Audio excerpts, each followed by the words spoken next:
Hello friends, आप सभी का मेरी इस वीडियो में बहुत बहुत स्वागत है। शिक्षा तकनीकी के अंतर्गत मेरा आज का जो टॉपिक है उसका नाम है शिक्षण कौशल, टीचिंग स्किल्स।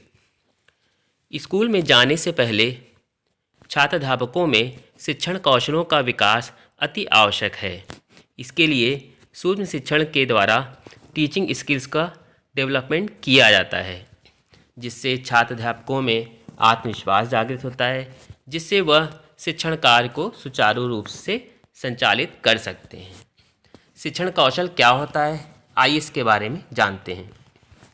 शिक्षण कौशल शिक्षक का वह शस्त्र है जिसका प्रयोग करके शिक्षक अपने कक्षा शिक्षण को प्रभावशाली तथा सक्रिय बनाता है तथा कक्षा की अंतःक्रिया में सुधार लाने का प्रयास करता है। Doctor B.K. पासी के अनुसार शिक्षण कौशल छात्रों के सीखने के लिए सुगमता प्रदान करने के विचार से संपन्न की गई संबंधित शिक्षण क्रियाओं या व्यवहारों का समूह है। स्टैनफोर्ड विश्वविद्यालय ने 14 शिक्षण कौशलों तथा कैलिफोर्निया विश्वविद्यालय ने 18 शिक्षण कौशलों की सूची तैयार की थी। इसके पश्चात भारतवर्ष में centre for advance study in education case तथा MS विश्वविद्यालय बड़ौदा ने 21 शिक्षण कौशलों की सूची तैयार की थी।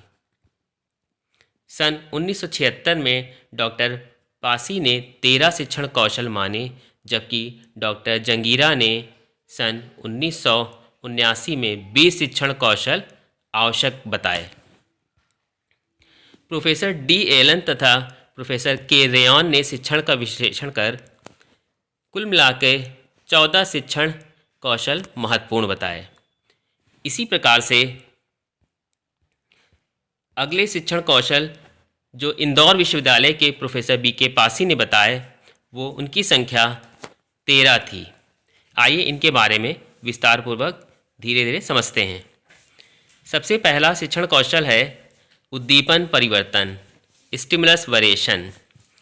छात्र अध्यापक जब रियल शिक्षण के लिए जाते हैं, जैसे ही कक्षा में प्रवेश करते हैं, तो उनको एक ऐसा माहौल बनाना होता है जिससे बच्चे सीखने के लिए तत्पर हो जाएं। तो कुछ ऐसा माहौल, कुछ ऐसी एक्टिविटी इनको करनी होती है जिससे बच्चे उत्सुक हों। शारीरिक संचालन, किस तरीके से हाव भाव प्रकट कर रहे हैं, कैसे स्वर का उतार चढ़ाव करके बोल रहे हैं, इन सब चीज़ों को सामने कैसे प्रेजेंट कर रहे हैं, कैसे उन्होंने अपने आप का अपना माहौल कैसा बनाया है, जिससे छात्र जो है उत्सुक हों पढ़ने के लिए। तो ये जो स्किल होती है इसे स्टिमुलस वेरिएशन स्किल कहते हैं या उद्दीपन परिवर्तन कहते हैं। कुल मिला के बच्चों को तैयार करना है कि हम अब आगे पढ़ाएंगे और आपको सीखना है। दूसरी स्किल है विन्यास प्रेरणा, सेट इंडक्शन।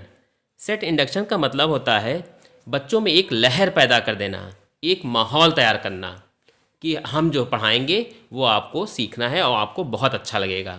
कुल मिला के कक्षा का वातावरण जो है सीखने योग्य बनाना है। तीसरी स्किल है क्लोजर, समापन। ये आप ये ना समझें कि ये जो स्किल जो है ये सीक्वेंस में है। कोई भी स्किल जो है इसमें सीक्वेंस में नहीं है।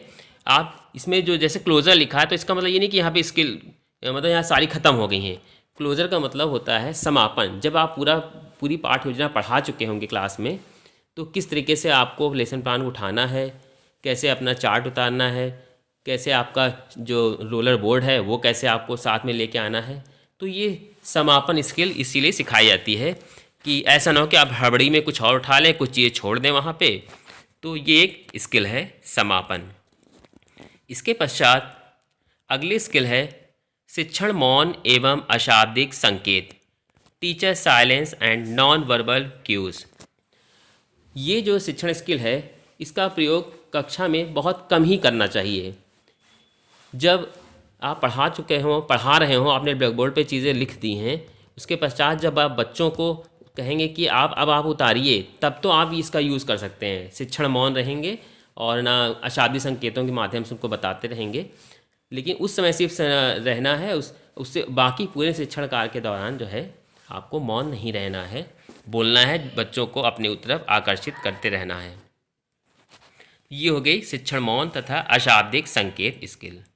इसके पश्चात जो सबसे प्रमुख स्किल है नंबर 5, पुनर्बलन स्किल। इस पुनर्बलन स्किल में क्या होता है, छात्रों को कुल मिला के उनको इस तरीके से आगे प्रेरित करना होता है जिससे वो सीखने के लिए तत्पर रहें।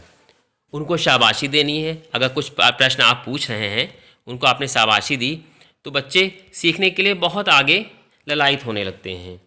अगली बार वो सबसे पहले हाथ उठाएंगे। अगर आपने कुछ भी पूछा, आपने शाबाशी दी, उनकी पीठ थपथपा दी, बहुत अच्छा आपने बोला, वेरी गुड कह दिया, और किसी बच्चे के लिए आपने ताली बजवा दी, तो इससे बच्चे बहुत ज़्यादा प्रेरित हो जाते हैं, बहुत अपने आप को उत्साहित समझने लगते हैं। तो ये जो है पुनर्बलन स्किल होती है, इसकी भी प्रैक्टिस आपको कराई जाती है।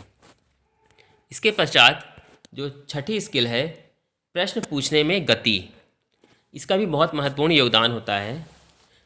जब आप इस स्किल की प्रैक्टिस करते हैं तो आपको ये बताया जाता है कि प्रश्न को कैसे पूछना है। आपने पहला प्रश्न पूछा, किस तरह से पूछा, ऐसा तो नहीं कि आपकी आवाज़ बहुत धीमी थी, प्रश्न पूछने में गति कैसी थी, ऐसा तो नहीं आप बहुत धीरे धीरे बोल रहे थे कि राम जाता है, राम ने क्या किया, ऐसे नहीं पूछना है। आपको एक लयबद्ध तरीके से सीखना है, लयबद्ध तरीके से बोलना है, और जिससे बच्चे एक बार में उस चीज़ को समझ जाएं। तो प्रश्न पूछने में गति। तो ऐसा भी नहीं कि आप जल्दी जल्दी 3-4 क्वेश्चन एक साथ आपने पूछ लिए और बच्चे उसका समझ ही नहीं पाए कि आप क्या पूछना चाह रहे हैं। तो ऐसा भी नहीं हो चाहिए। पर्याप्त गति होना अति आवश्यक है प्रश्न पूछने में। इसके पश्चात 7वीं स्किल है अनुशीलन प्रश्न, प्रोबिंग क्वेश्चन। जब आप कोई प्रश्न पूछ रहे हो और बच्चे बता रहे हो, थोड़ा बहुत अगर उनको पता है वो बताने की कोशिश कर रहे हैं, तो आप उनको प्रॉम्प्ट करें, अपनी तरफ से कोशिश करें कि हाँ हाँ आप सही बोल रहे, बिल्कुल सही बोल रहे, अब आगे थोड़ा सा और आगे बढ़िए और आगे बढ़िए। इस तरीके से आप जब उनको प्रेरित करेंगे तो वो बच्चे जो भी आप क्वेश्चन पूछेंगे, एक क्वेश्चन से जुड़ा हुआ आपने दूसरा क्वेश्चन पूछा ताकि वो पहले क्वेश्चन का जवाब दे सकें। तो इस टाइप के जो प्रश्न होते हैं वो प्रोबिंग क्वेश्चन कहलाते हैं। तो ये भी स्किल आपको सिखाई जाएगी। विकेंद्रीय प्रश्न, डाइवर्जेंट क्वेश्चन। ये प्रश्न ज़्यादातर प्रतिभाशाली बच्चों के लिए होते हैं और कोशिश ये करनी चाहिए कि ऐसे क्वेश्चन पूछें जिससे जो है बच्चों का दिमाग इधर उधर भटके ना, आपके टॉपिक पे ही कंसंट्रेट रहे। तो डाइवर्जेंट क्वेश्चन भी बीच बीच में पूछने चाहिए जिससे जो है ज़्यादा प्रतिभाशाली जो बच्चे होते हैं वो उस जवाब को देने के लिए प्रेरित होते रहें। ये हो गया डाइवर्जेंट क्वेश्चन यानी विकेंद्रीय प्रश्न। 9वां है व्यवहार की पहचान तथा देखभाल। जब आप कक्षा शिक्षण कार्य कर रहे हों तब आप सभी बच्चों को बहुत ध्यानपूर्वक ज़रूर देखें। क्या उनके एक्सपीरियंस में, क्या उनको, आपको क्या लगता है कि वो जो कक्षा में बैठे हैं तो वो आपको देख रहे हैं, आपको सुन रहे हैं, या उनका दिमाग कहीं और चल रहा है, उनका व्यवहार कैसा है। इसकी बहुत ज़्यादा ज़रूरत है कि कक्षा में प्रत्येक बच्चे पे ध्यान देना छात्राध्यापक का पूर्ण कर्तव्य है। और इस स्किल को क्लासरूम में सिखाया जाता है कि कैसे आप बच्चे की प्रॉब्लम को समझेंगे, कैसे इसके व्यवहार को पहचानेंगे। इसके पश्चात 10वीं स्किल है दृष्टांत देना तथा उदाहरणों का प्रयोग करना। जब भी कोई आप शिक्षण कार्य करें तो उदाहरण ज़रूर दें।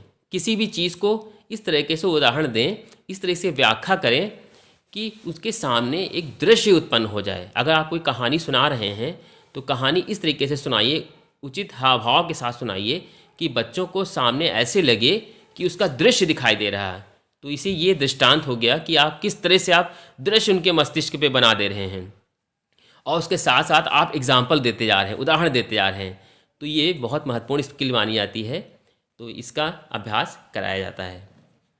इसके पश्चात व्याख्यान देना। जब भी आप व्याख्या दे रहे हों तो एक स्थान पे खड़े होकर व्याख्या दें। इससे क्या होगा कि बच्चों की नज़रें जो है सिर्फ आप पे टिकी रहेंगी, आपकी बातें वो सुनेंगे। अगर आप क्लास में घूम रहे हैं, घूम घूम के बोलेंगे तो ये अच्छा नहीं मानाता है। आप कोशिश करें कि अपने एक स्थान पे खड़े होकर जो भी बोलना है, जो भी समझाना है, एक जगह खड़े होकर आप समझा दीजिए, जिससे बच्चे आपकी बात को ध्यान से सुनेंगे, उनका ध्यान भी नहीं भटकेगा।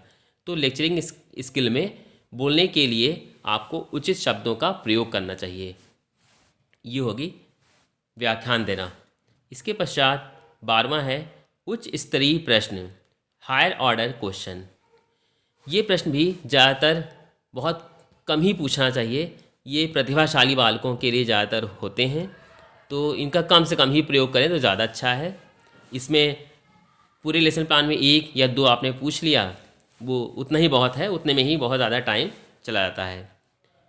इसके पश्चात नियोजित पुनरावृत्ति, ये बहुत इम्पॉर्टेंट है। अगर आपने जो भी लेसन प्लान पढ़ाया हुआ है तो आपकी पुनरावृत्ति रिकैप्चुलेशन जो होना चाहिए आपके लेसन प्लान से ही होना चाहिए और पूर्ण रूप से नियोजित होना चाहिए। जिस क्रम में आपने लेसन प्लान पढ़ाया है उसी क्रम में आप पुनरावृत्ति भी उसकी कराएंगे। ये नहीं कि आपने बल्ब टॉपिक पढ़ाया और बल के प्रकार उसके बाद पढ़ाए, उसका एग्जाम्पल दे दिया, तो आप ये नहीं कि पहले प्रकार पूछ लें, बाद में बल क्या होता है ये पूछें और फिर इसके पश्चात आप बाद में उदाहरण पूछें, तो इस तरीके से नहीं। तो आप जब भी पुनरावृत्ति कराएं तो पहले ना जो चीज़ जिस क्रम में आपने पढ़ाया है उसी क्रम में आपको पुनरावृत्ति करानी है। इसके पश्चात आखिरी स्किल है संप्रेषण पूर्णता, यानी कि अपनी बात को जब भी कुछ बोल रहे हो या कुछ समझा रहे हो तो पूर्ण रूप से समझाएं, पूर्ण रूप से बोलें। कम्युनिकेशन, बच्चे तक की वो भाषा जो सेंटेंस आप बोल रहे हैं वो पूर्ण रूप से पहुंचनी चाहिए। ये नहीं कि आपने एक सेंटेंस बोला उसको आधा ही छोड़ दिया, तो आपको पूरा सेंटेंस कंप्लीट करना है। ठीक, इसके पश्चात ये आपकी 14 स्किल जो हैं पूरी हो जाती हैं। इसके बाद इंदौर विश्वविद्यालय के प्रोफेसर बीके पासी जी ने शुभ शिक्षण के लिए कुल 13 स्किल्स दी हैं जो कि बहुत महत्वपूर्ण हैं। ये स्किल ऊपर की स्किल से काफ़ी कुछ मैच करती हुई हैं, लेकिन कुछ इसमें नई स्किल भी हैं। जैसे सबसे पहली स्किल है इसमें अनुदेशन उद्देश्यों का लिखना। अनुदेशन उद्देश्य जो होते हैं, इंस्ट्रक्शनल ऑब्जेक्टिव्स को जो है लिखने का जो तरीका होता है वो व्यवहारिक होना चाहिए। ये बहुत ही इंपॉर्टेंट स्किल है। जब भी आप लेसन प्लान बनाते हैं तो जो विशिष्ट उद्देश्य लिखे जाते हैं उनको लिखने की प्रैक्टिस कराई जाती है, वो इसीलिए इस स्किल को इसमें रखा गया है। तो ये जो स्किल होती है ये टॉपिक से रिलेटेड होती है। छात्र बल पढ़ने के बाद बल से संबंधित विषयों को समझ सकेंगे, ज्ञान प्राप्त कर सकेंगे, बोध कर सकेंगे, प्रयोग कर सकेंगे। इस तरीके से जो है ना आपको इस तरीके से लिखने की कोशिश कराई जाती है। तो ये हो गया उद्देश्यों को लिखना। फिर इसके पश्चात जब आप किसी पाठ को शुरू करेंगे तो उसके लिए अगली स्किल है जो बहुत ही महत्वपूर्ण है, उसका नाम है पाठ की प्रस्तावना। कोई भी पाठ पढ़ाने से पहले, प्रकरण बताने से पहले आपको पाठ की प्रस्तावना के द्वारा पाठ को निकलवाने की कोशिश की जाती है बच्चों से, और ये पाठ की प्रस्तावना बहुत महत्वपूर्ण होती है। आप उनके पूर्व ज्ञान से संबंधित प्रश्न को पहले पूछेंगे, फिर जो भी उत्तर मिलता है उससे लिंक करके आप दूसरा प्रश्न पूछेंगे, फिर इसके बाद कहीं आप तीसरा और बहुत ज़रूरत पड़ती है तो चौथा प्रश्न पूछा जाता है। तो सब क्वेश्चन, सारे प्रश्न एक दूसरे से लिंक होते हैं। उसके पश्चात लास्ट में समस्यात्मक प्रश्न निकलवा के फिर अपना टॉपिक इंट्रोड्यूस कर दिया जाता है कि आज हम ये टॉपिक पढ़ाएंगे। तो ये हो गई पाठ की प्रस्तावना स्किल। इसके पश्चात प्रश्नों की प्रवाहशीलता, जैसा हमने अभी ऊपर बताया कि जो प्रश्न होने चाहिए लिमिटेड पूछे जाने चाहिए और फ्लुएंसी भी पूछे जाने चाहिए। ये भी नहीं कि बहुत तेज़ पूछ लिया आपने कि बच्चे समझ ही ना पाएँ। तो प्रश्नों का एक स्तर सही हो और पूछने का तरीका सही होना चाहिए। फिर इसके बाद प्रोबिंग क्वेश्चन, चौथी स्किल है अनुशीलन प्रश्न। इसमें भी वही सेम जो हमने ऊपर बताया हुआ है कि अनुशीलन प्रश्न, जब आप एक प्रश्न पूछ रहे हैं, बच्चे का उत्तर दे रहे हैं और अटक रहे हैं तो आप कहीं हाँ आप बिल्कुल सही बोल रहे हैं, बहुत अच्छा बोल रहे हैं, उसके साथ आपने एक क्वेश्चन और पूछ लिया जिससे उस प्रश्न का उत्तर वो दे सकें, तो आपने उनको हिंट्स दे दी। तो ये हो गया प्रोबिंग क्वेश्चन। फिर इसके बाद व्याख्या देना। अभी हमने बताया व्याख्या देना का मतलब किसी भी चीज़ के बारे में पूर्ण रूप से एक्सप्लेनेशन देना और ना अच्छे से समझाना कि ना दिमाग जो है जिस चीज़ को सोच रहा है, जो आप बोल रहे हैं, बच्चे पूर्ण रूप से उस चीज़ को समझ सकें। इस तरीके से आपको एक्सप्लेनेशन देना है और ध्वनि में उतार चढ़ाव करते हुए समझाना है। फिर इसके पश्चात छठा है उदाहरण के साथ दृष्टांत देना। जब भी आप उदाहरण दें तो साथ साथ उसका ऐसा उदाहरण दें, ऐसी चीज़ आप बताएं बच्चों को कि उनके मन मस्तिष्क पर उसका चित्र छप जाए। तो ये स्किल बहुत इंपॉर्टेंट मानी जाती है। तो ये हो गया आपका उदाहरण के साथ साथ दृष्टांत देना। फिर इसके पास है उसके बाद उद्दीपन परिवर्तन, स्टिमुलस वेरिएशन। जब आप क्लास में एंटर करते हैं तो बच्चों का ध्यान आकर्षित करने के लिए आपको ये स्किल बहुत आवश्यक होती है। कैसे बच्चों को अपनी तरफ आकर्षित करें, कैसे उनको उद्दीपित करें कि ना हम ये पढ़ाएंगे और ना आप लोग को बहुत मज़ा आएगा। तो आइए शुरू करते हैं। ऐसे करके अब जब बोलेंगे तो ना उनको अच्छा लगेगा कि भाई आपका कोई सहयोगी आया है आपके बीच में, जो आपको सारे टॉपिक पढ़ाएगा, बहुत अच्छे तरीके से आप लोग को पढ़ाने की कोशिश करेगा। तो ये स्टिमुलस स्किल बहुत आवश्यक होती है बच्चों में, अब बच्चों को अपनी तरफ आकर्षित करने के लिए, उनको स्टिमुलस देने के लिए। फिर इसके पश्चात मौन एवं अशाब्दिक संकेत, इसका कम से कम प्रयोग करना चाहिए शिक्षक को। मौन, क्लास में मौन तो टीचर उसी समय रहता है जब बच्चे लिख रहे होते हैं, तो ऐसे समय पे आपको बहुत कम ही प्रयोग करना है। फिर इसके पश्चात पुनर्बलन, बच्चों को जितना हो सके रीइंफोर्समेंट देते रहें, जिससे जो है वो आगे सीखने के लिए उत्साहित होते रहें। फिर 10वीं स्किल है छात्रों की सहभागिता बढ़ाना। ये बहुत अच्छी स्किल है। इसमें जब भी आप कुछ भी पढ़ाएं तो बच्चों का पार्टिसिपेशन होना बहुत ज़रूरी है। किस तरीके से बच्चों को बुलाना है, ऐसा ना हो कि आप बुलाएं तो एक के साथ 4 बच्चे उठ के चले आएँ ज़बरदस्ती, तो ऐसा भी ना हो। आपको अनुशासन भी देखना है, क्लासरूम को मैनेज भी करना है। तो इस चीज़ का ध्यान में रखते हुए छात्रों की सहभागिता बहुत आवश्यक है, जिससे उनमें इंटरेस्ट बढ़ता है, बाकी सारे छात्र भी सीखने के लिए उत्साहित होते हैं। फिर इसके पश्चात है 11वीं स्किल जो है श्यामपट्ट का प्रयोग। कैसे आप ब्लैक बोर्ड का प्रयोग करते हैं, कितने भाग में लिखते हैं, आपकी राइटिंग कैसी है, आप शब्दों के बीच में कितना गैप देते हैं, अक्षरों के बीच में कितना गैप देते हैं, वाक्यों के बीच में कितना गैप देते हैं, इन सब चीज़ों को ध्यान में रखते हुए। ऐसा तो नहीं कि बहुत छोटा लिखते हैं कि पीछे वाले बच्चे को दिखता ही नहीं है, ऐसा नहीं कि बहुत बड़ा आप लिख दे रहे हैं कि आपको 4 बार मिटाना पड़ जाए, तो ऐसा भी ना हो। तो एक समुचित वे में आपको पूरा अच्छे से श्यामपट्ट का प्रयोग करना है। तो ये स्किल आपको सिखाई जाती है। समापन की प्राप्ति, जब आप लेसन प्लान पढ़ा चुके होते हैं, तो जब पाठ खत्म होने वाला होता है तो आप किस तरीके से समापन करेंगे, कैसे अपने रोलर बोर्ड को उठाएंगे, कैसे अपने लेसन प्लान को उठाएंगे, क्लासरूम से कैसे बाहर जाएंगे, और इस तरीके से आपको ये सारी चीज़ सिखाई जाती है। तो ये हो गया आपकी समापन की प्राप्ति। इसके पश्चात लास्ट स्किल जो है व्यवहार की पहचान एवं ध्यान। किस बच्चे ने कितना सीखा, किसको कितना समझ में आ रहा है, किसने ध्यान दिया, किसने ध्यान नहीं दिया, इन सब की पहचान शिक्षक को करना अति आवश्यक है, कि जिससे अगर उसमें कोई भी प्रॉब्लम है उसकी समस्या को समझें, उसकी समस्या का समाधान करें। तो ये स्किल आपको सिखाई जाती है।